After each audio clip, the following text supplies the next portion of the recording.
რამდენიმე წუთის წინ ირანის საგარეო საქმეთა მინისტრმა განაცხადა, რომ ხორმუზის სრუტე, რომელიც ჩემს უკან სპარსეთის ყურეში მდებარეობს, მთლიანად ღიაა დარჩენილი პერიოდის განმავლობაში. როგორც ჩანს, აქ სპარსეთის ყურეში სიტუაცია უმჯობესდება.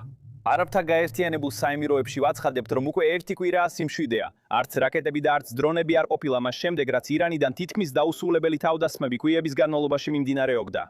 გარდა ამისა, ზევაერას სახელმწიფო დეპარტამენტმა ამ ქვეყანაში თავისი თანამშრომლებისთვის სახლში დარჩენის ბრძანება გააუქმა.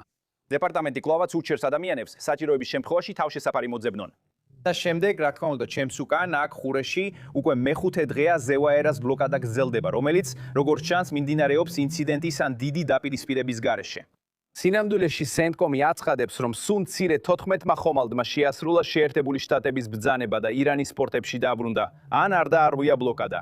ეხლა CENTCOM-ის უახლესი განახლება ამბობს, რომ ისინი ბლოკადის გარშემო ხალხს აცილებენ და აქ არის აუდიო ჩანაწერი, რომელიც შეერთებულმა შტატებმა გაავრცელა. მალი, ეს არის სამფედრო ხომალდის ცენტრი. ჩვენ გაგაცილებთ შემდეგ პორტამდე. გმადლობთ თანამშრომლობისთვის. ხომალდი 112 ველოდებით მე-16 არხზე. Ontem, o presidente anunciou um cessar-fogo de 10 dias entre o Líbano e Israel. Há poucos minutos, um oficial disse que as forças de defesa de Israel permanecem no Líbano para manter as posições capturadas. As forças de defesa escreveram: სამხედროებისა თუ პოლიტიკოსებისთვის თავშესაფარი კვლავაც კამპანიის მიზნად რჩება. ამჟამად პოლიტიკური გავლენა, რომელსაც შემდეგ ვემპელი მოხვდება. Compromisso com esse objetivo enquanto არის თუ არა ზეწოლა ლიბანის თავრობაზე.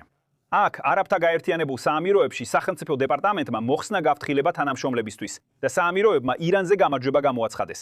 ერთმა ოფიციალურმა ფილმმა დაწერა: ირანმა წააგო და საამიროებმა გაიმარჯვეს. ჩვენ სამიზნე გავხდით 2800 ირანული რაკეტისა და დრონის, რომელთაგან 86% ჩამოვაგდეთ. ამ ომის შემდეგ ამერიკის როლი კიდევ უფრო გაიზრდება. ემირატებისა და სპარსეთის ყურის პარტნიორობა ვაშინგტონთან ჩამოყალიბდა მრავალწლიანი დანინდობისა და ერთობლივი ინვესტიციების შედეგად. ახლა კი პირდაპირ ეთერში სპარსეთის ყურიდან. ჩვენ აქ უნდა ვაკვირდებით პაკისტანში ამ კვირის ბოლოს მშვიდობის მოლაპარაკებების მეორე რაუნდის შესაძლებლობას. კუშინ პრეზიდენტმა თქვა, რომ ეს მოლაპარაკებები შეიძლება იქ გაიმართოს და აღნიშნა კიდეც, რომ პირადადაც შეიძლება წავიდეს.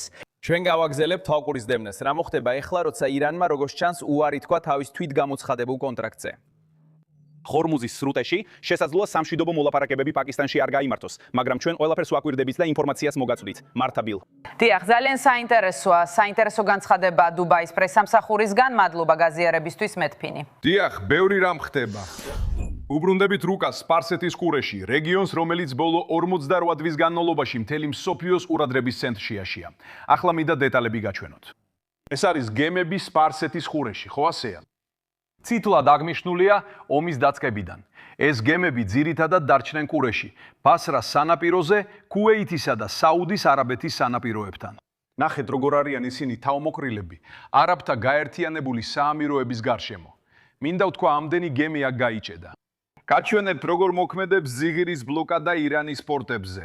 ბლოკადა უკვე რამდენიმე დღეა მოქმედებს და შეიძლება ითქვას, რომ ჯერჯერობით წარმატებულია.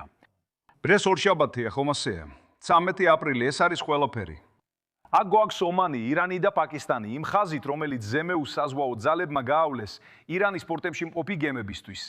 ეს წითელი გემები ირანის რომელიმე პორტში გაჩერდნენ, ხოლო ლურჯი გემები ბლოკადას ახორციელებენ აქ, ომანის ყურეში. მოგვიანებით ორშაბათს სხვა წითელი გემებიც ამ გზით გავიდნენ, რაც მიუთითებს, რომ მათაც გამოიყენეს ირანის პორტები რაიმე მიზეზით. ყველა იძულებული გახდა ორშაბათს დაბრუნებულიყო. სამშაბათს კი მსგავსი სურათი იყო. წითელი გემები ბლოკადის ხაზს კვეთდნენ. სულ დღის ბოლოსთვის სამშაბათს 14 ხომალდი შეაჩერა ამერიკის შეერთებული შტატების საზღვაო ძალებმა და ახლა ჩიხში ვართ. CIA-ის ყოფილი ხელმძღვანელი დენ ჰოფმანი ჩვენთან ერთადაა. დენ, დილამშვიდობისა. მინდა ვიცოდე შენი რეაქცია ბოლო სიახლეებზე. როგორ აფასებ იმას, რასაც ახლა თეირანიდან ვისმენთ? ფიქრობ, ეს განცხადება ჰორმუზის სრუტის შესახებ ნდობის განმტკიცების მნიშვნელოვანი ნაბიჯია. ეს არის პირველი ნაბიჯები პოტენციურად ჩარჩოს შესაქმნელად, სადაც შევძლებთ შევამციროთ ჩვენი სამხედრო ჩართულობა და მივიდეთ იმ ეტაპამდე, რომ გქონდეს რეალური დიპლომატიური მოლაპარაკებები. უკვე დავიწყეთ ეს პროცესი, მაგრამ ვფიქრობ, მოლაპარაკებები დეტალური იქნება. არ მაქვს იმედი, რომ დაუყოვნებლივ იქნება შეთანხმება. მაგრამ არსებობს ჩარჩოს შექმნის შესაძლებლობა. შეთანხმების ჩარჩო, რომლის მიხედვითაც ვიხილავთ თავისუფალ გადაადგილებას ჰორმუზის სრუტეში და შესაბამის გავლენას გლობალურ ეკონომიკასა და ჩვენს ეკონომიკაზე, აქ ქვეყანაში. დენიცი როგორ ფიქრობ, რა მიგვიყვანა ამ წერტილამდე? გულისხმობ საკმაოდ ნათელია, რომ ირანმა სულ მცირე ჩემი ხედვით გააცნობიერა, რომ ისინი საკუთარ ეკონომიკას აღჭობენ. რომ მათ ზიანი მიაყენეს საკუთარ თავს ჰორმუზის სრუტის კონტროლის მცდელობით და რომ ეს ბლოკადა ძალიან წარმატებული იყო მათი იზოლაციის თვალსაზრისით. დიახ, ვფიქრობ, ბლოკადა წარმატებული იყო, მგონია რომ ირანს ტკივილის მიმართ მაღალი ტოლერანტობა აქვს, განსაკუთრებით როცა საქმე ირანის მოქალაქეებს ეხება. ამ რეჟიმს ცხადი არანაირი პრობლემა არ აქვს ამ ადამიანის უფლებების დარღვევაში და მათი ცხოვრება ჯოჯოხეთად აქციოს. მაგრამ ვფიქრობ, რაც აქ დადგა სასტორზე, იყო ინცინერალების კინეტიკური თავდასხმების განახლება. ჯერა რომ ირანს ნამდვილად სურს ცეცხლის შეწყვეტის შენარჩუნება, სანამ მოლაპარაკებები გაგრძელდება. ტრამპის ადმინისტრაციამ გადადგა ნდობის ნაბიჯი, როცა თითქმის 50 წლის შემდეგ პირველად შეკრიბა ისრაელი და ლიბანი 10 დღიანი ზავისთვის, რასაც ირანი ესწრაფოდა. ეს პოზიტიური ნაბიჯებია, მაგრამ ვფიქრობ, რომ ეს ჯერ კიდევ მკრიფია. უნდა ვნახოთ, როგორ მიმდინარეობს დღეს ტრანსპორტირება ჰორმუზის სრუტეში.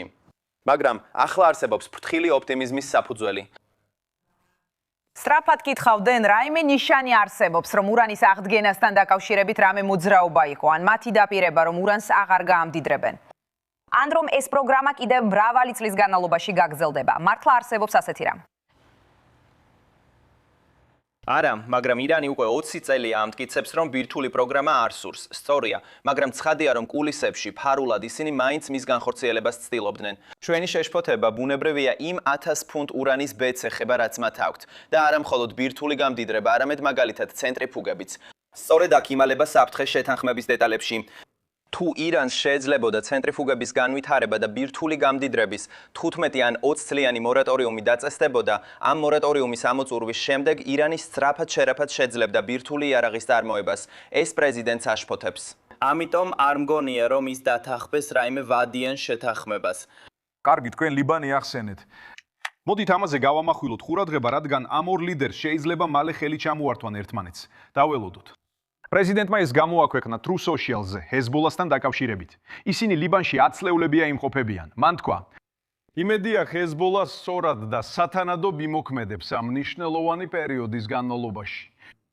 ეს მათთვის დიდი მომენტი იქნებოდა. საკმარისია სიკვდილი, საბოლოოდ საჭიროა მშვიდობა. დენ გჯერათ, რომ ლიბანის სამხრეთში, სადაც ჰეზბოლა ძლიერია, ლიბანის არმია შეძლებს რეგიონის პატრულირებას, თუ ხედავთ შესაძლებლობას, რომ ლიბანის არმია ჰეზბოლასთან ომში ჩაერთოს. დიახ, ეს ზუსტად კრიტიკული საკითხია, ბილ. ვფიქრობ, ბეირუთსაც და თელ-ავივსაც შეთანხმების მიღწევა სურთ. არ ვიცი, შესაძლებელია დიპლომატიური ურთიერთობები ისრაელსა და ლიბანს შორის, რაც დადებითი იქნებოდა. უნდა გავაძლიეროთ ლიბანის ძალების შესაძლებლობები. ამას ცლებია ვცდილობთ. მაგრამ საჭიროა მეტი ძალისხმევა, არა მხოლოდ ჩვენგან, არამედ ჩვენი ევროპელი პარტნიორებისგანაც, რათა ჰეზბოლას დაუპირისპირდნენ. ძალის მონოპოლია მათ უნდა ჰქონდეთ. მათ უნდა უზრუნველყონ, რომ ირანმა არ გამოიყენოს მარიონეტული ტერორისტული დაჯგუფება, რათა ზიანი მიაყენოს სხვა სახელმწიფოებს, მაგალითად ისრაელს. ამჟამად ისრაელი აკონტროლებს დაახლოებით 6 მილის სიგრძის ტერიტორიას ლიბანის სამხრეთ ნაწილში. პრემიერ-მინისტრი ნეთანიახუ სურს გააგრძელოს ამ ტერიტორიის კონტროლი. კიდევ ერთხელ, ეს მომავალშიც საჭიროებს უწყვეტ დიპლომატიურ მუშაობას. ძალიან კარგი. სასიამოვნოა, რომ აქ ხარ. ეს დენ ჰოფმანის დაუკოვნებელი ქმედებაა.